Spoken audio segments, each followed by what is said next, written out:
Okay, so today we're going to talk about deviance, and deviance is one of those topics that is a major topic in sociology, and this slideshow could be very, very long if I spend a lot of time talking about each of these bullet points.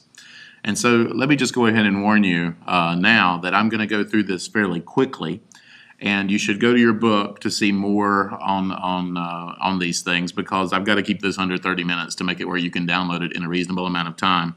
And so I'm not going to go as deeply into some of these topics as I normally would. So please think of this as just an overview, and then read your book for more information, and hopefully you'll get enough information that way.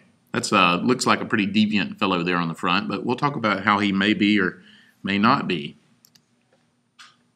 Okay, so the first question, I guess, is what is deviance? First of all, it's a violation of norms. Anytime that someone breaks a norm, that in a way is deviance.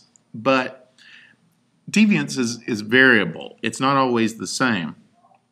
There are matters of degree involved. And so what I mean by that is parking in front of a fire hydrant you may label as deviant. But do you label going 1 mile per hour over the speed limit deviant? Technically, you're breaking the law when you go 1 mile per hour over the speed limit, but most of us have done that before, or not stopping completely when we come to a stop sign, or jaywalking, not crossing the street at a light or in a crosswalk. If all of those things are deviants, then we're deviants. I mean, everybody has done something deviant. And so usually when we talk about deviance, we talk about violation not just of any norm, but a violation of a significant social norm. And that word significant then is what we talk about defining. And it varies from culture to culture in terms of what is a significant norm. For instance, these chips here, they're lamb and mint flavored.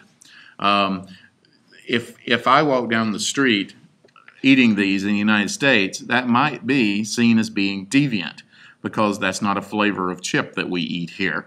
But if I did this in Great Britain, where these chips happen to be made, that wouldn't be deviant at all.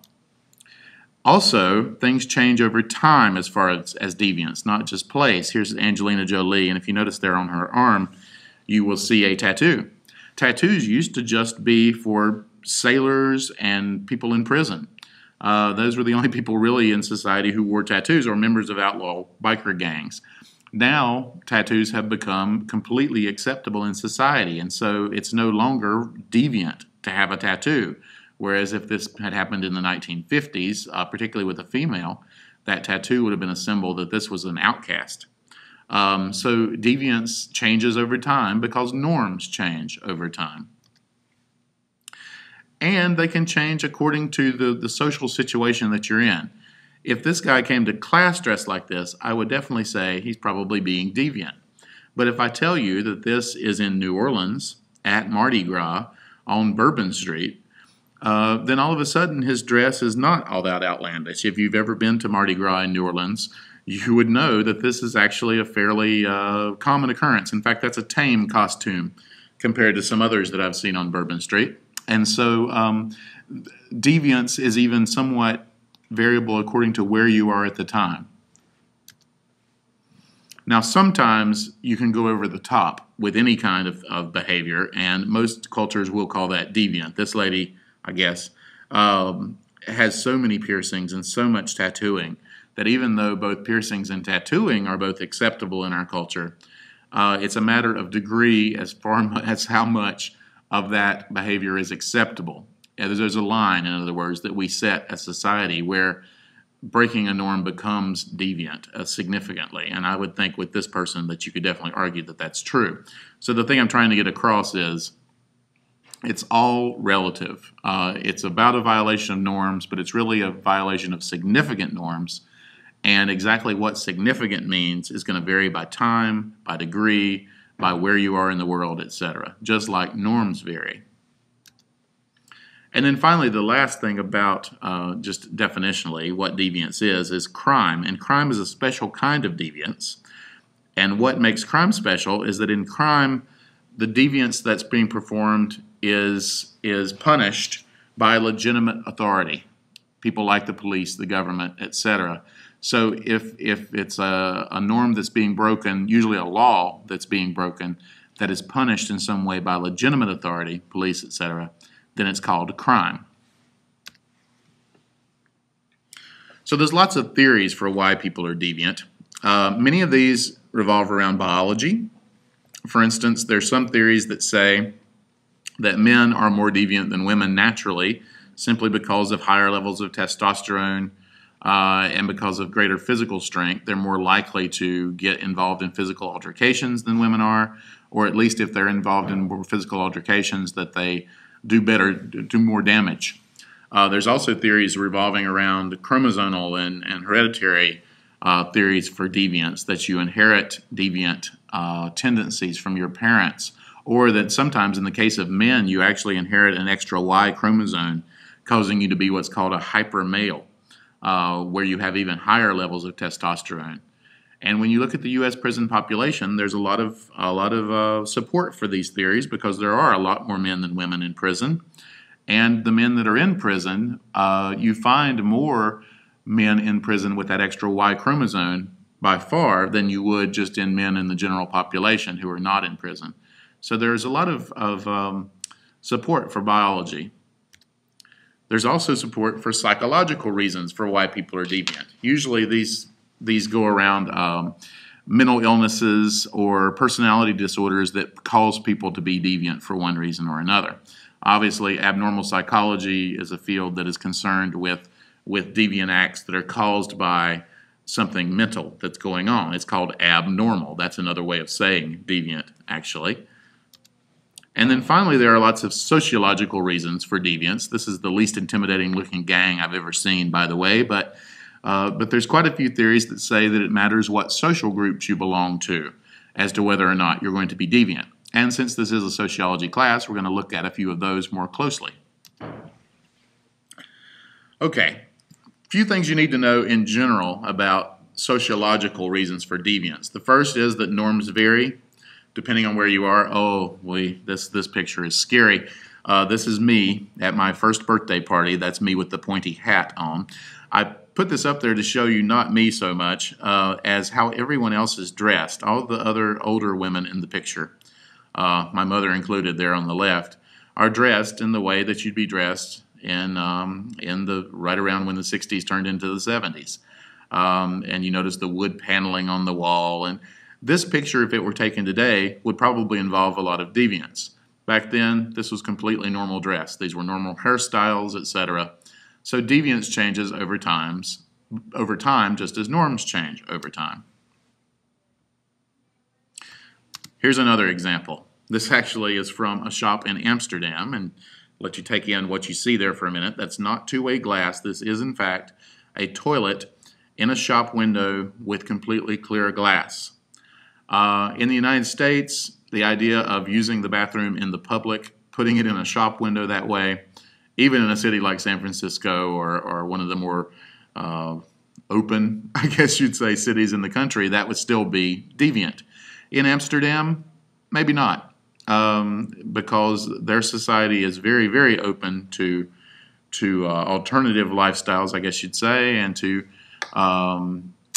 public displays of nudity and sexuality. And so this idea that this has to be a private event, maybe not so much in Amsterdam. So norms vary by place.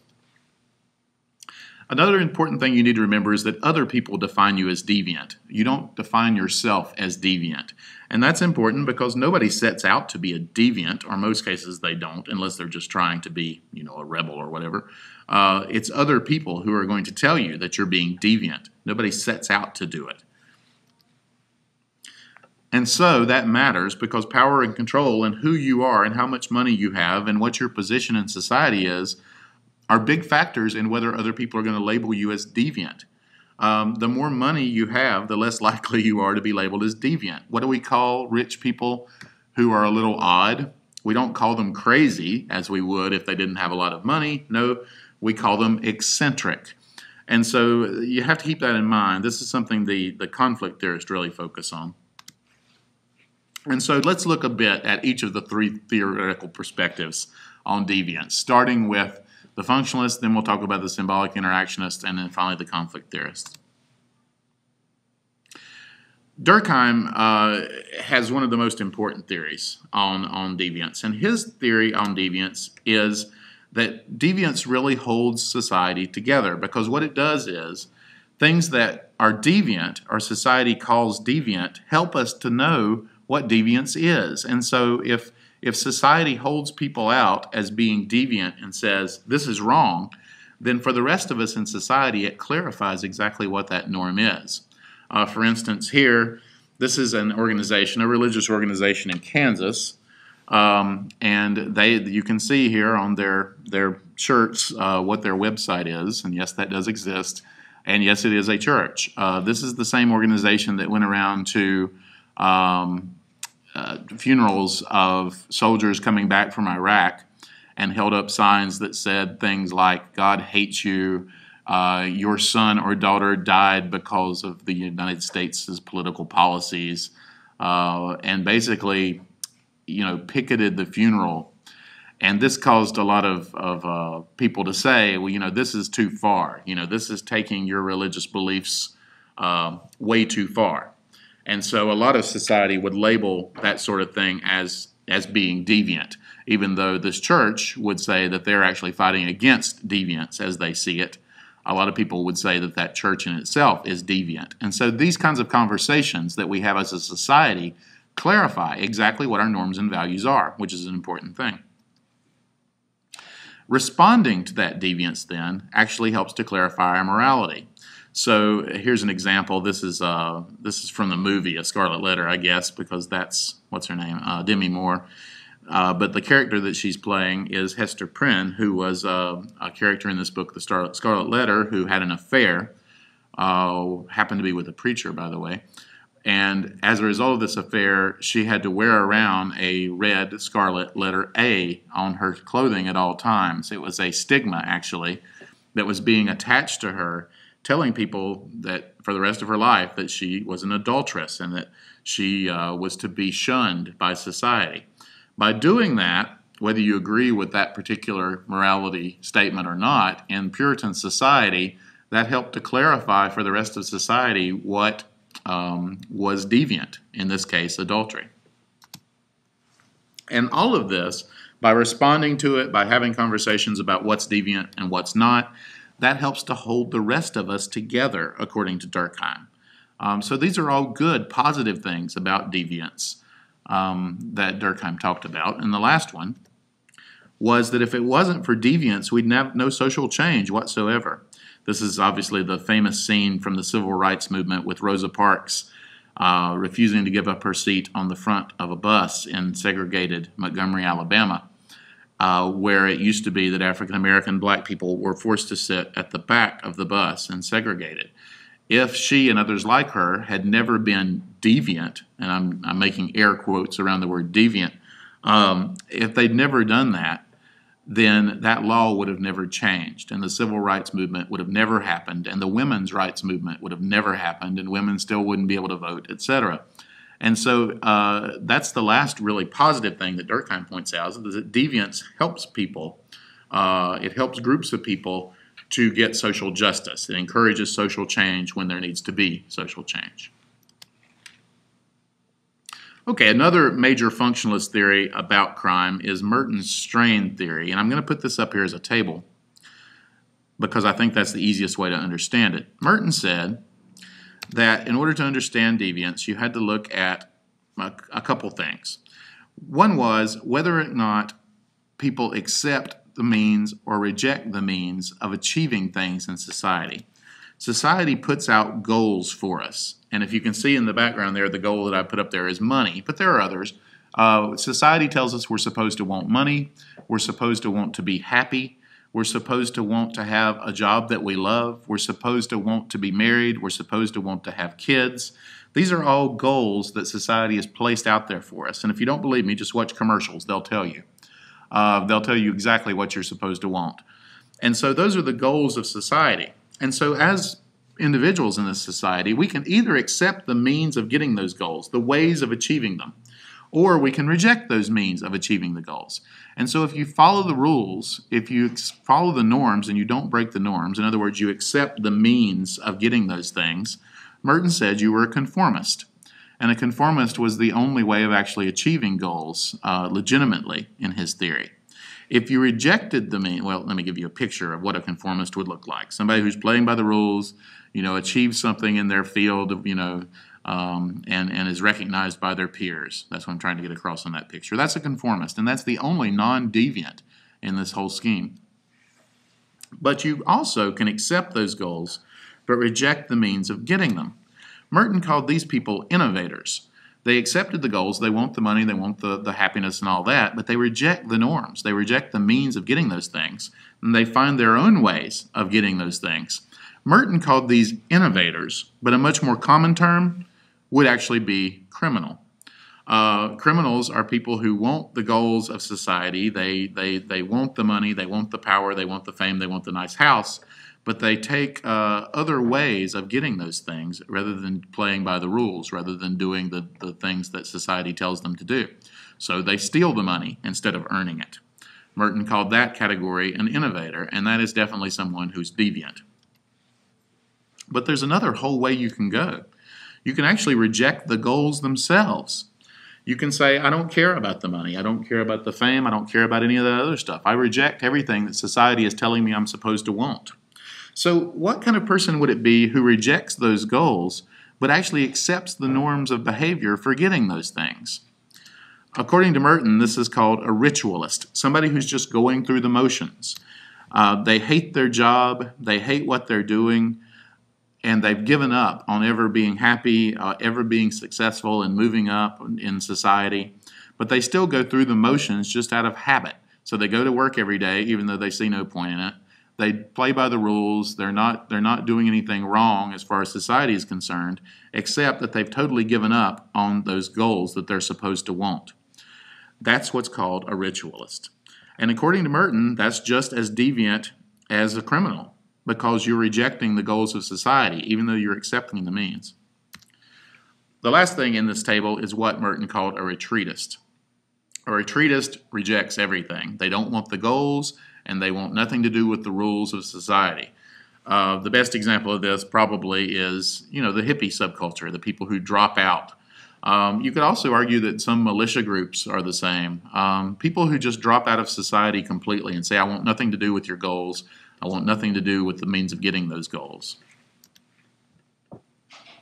Okay, and then finally, there is one last category for Merton, and this is what he called a rebel. Rebels are very rare, according to Merton, and they're people who, they don't reject the goals and means of society without replacing them with something. They actually come up with their own goals and their own means of getting those goals. So here's an example of this kind of deviance. The man who built the biggest ball of twine in the United States. If you look there, the circumference 40 feet, that would fill a very large room.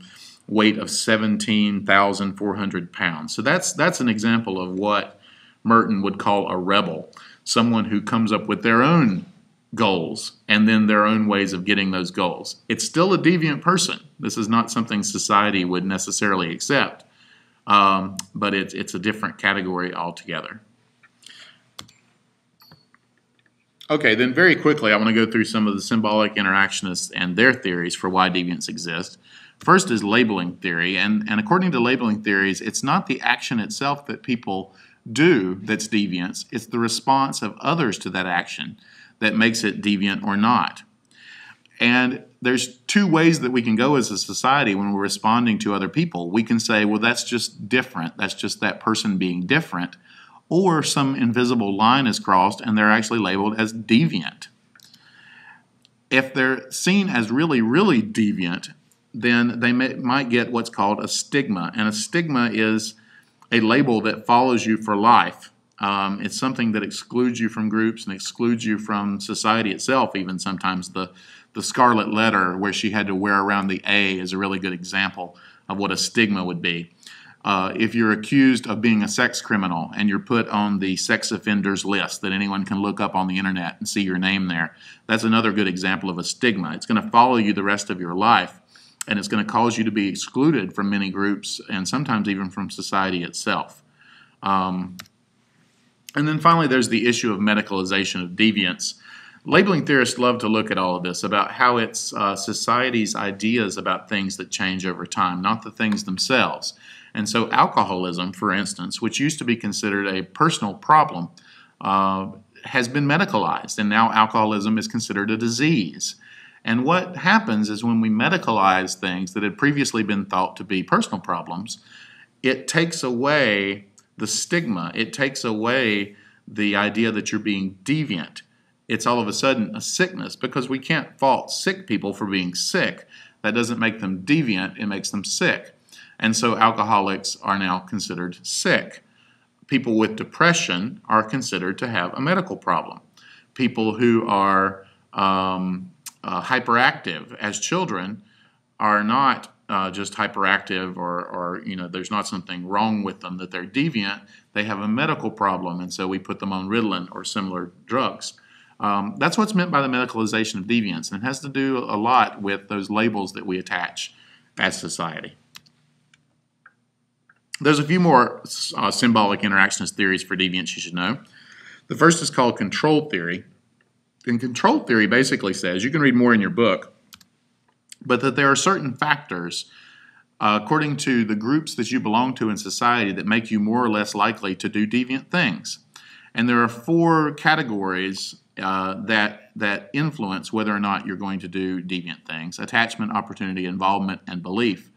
Attachment is how many close personal relationships you have in your life, the number of significant others you have.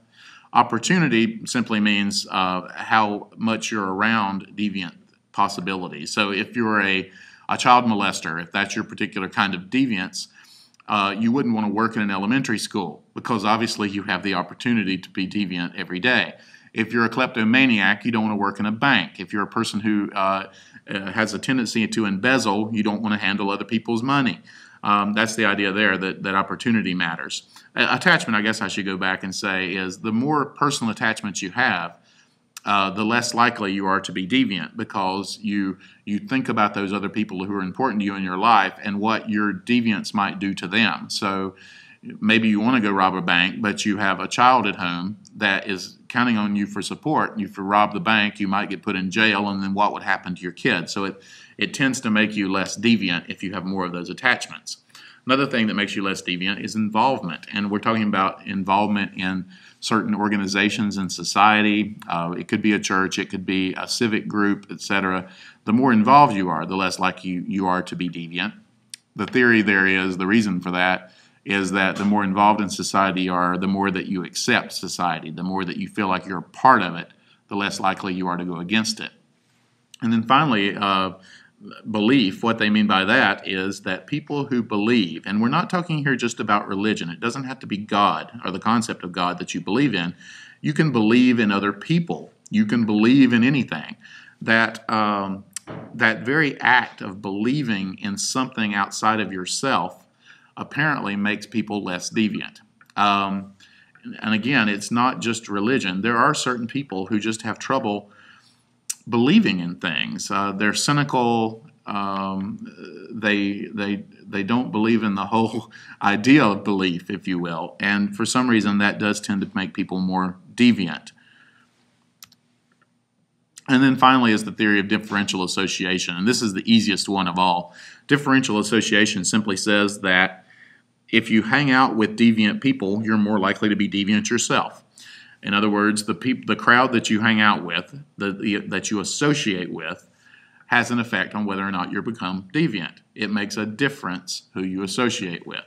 And so if all of your friends are deviant people who are robbing liquor stores in their spare time, it's much more likely that you're going to do the same thing, because you start to see that within that group, that's just what's done. On the other hand, if you hang out with people who are never deviant, and they're in your life there are not a lot of deviant people, you learn that that's the normal thing, and so you're less likely to do deviant things. This can all lead to what's called a deviant career, by the way. If you actually are with people day to day in your job who are doing deviant things as a normal thing, then you can actually enter a deviant career, being something like a gangster, working in organized crime, for instance. Those are good examples of deviant careers. And then finally, the last theory to talk about is conflict theory. Conflict theorists focus completely on how the wealthy in society and the powerful in society are able to resist being labeled as deviant. They establish norms that make them not be deviant, and so they're able to actually resist that label. Who's in Congress? Who are the leaders in this country? Who owns the businesses? These are the people who set the norms. These are the people who pass the laws. These are the people who control the United States. And so obviously, if they're setting up what the norms are and what's deviant and what's not deviant, they're going to set those norms up in such a way that their behavior is not going to be labeled as unlawful or deviant. Even if they do, they might be able to, even if they do break a norm that they've established, they might still be able to resist being labeled as deviant, instead being called something like eccentric. And they might be able to hire the very best lawyers rather than being appointed a public defender who's fresh out of law school and isn't making a lot of money and doesn't have a lot of connections like poor people would get. So if you're sent to court, if I'm not able to afford the very best lawyer in town, am I more or less likely to be convicted? I'm certainly more likely to be convicted because the very best lawyers have connections, they have experience, they know the judges, they know how to work the system, and so powerful and rich people are able to work the system. Furthermore, the laws in this country are applied unfairly, according to conflict theorists. The police don't patrol rich neighborhoods. They don't catch people who are committing white-collar crimes like embezzlement or the kind of things that happened at Enron or putting unsafe products on the market and that sort of thing. So they really focus on how that's not fair. And they really do focus on the whole issue also of white-collar and corporate crime, which is crime that's committed by people in the upper class with a lot of power and a lot of resources. A lot of people say that white-collar crime is not as dangerous or as costly to society as street crime, violent crime where people go out and actually mug each other or kill each other and that sort of thing. That white-collar crime is, just money, and so it doesn't count. But what about cases like the recent recalls that happened with the toys that were made in China with the lead paint? Mattel and other companies, I'm sure, knew about that about a year before anybody blew the whistle and said these things have lead.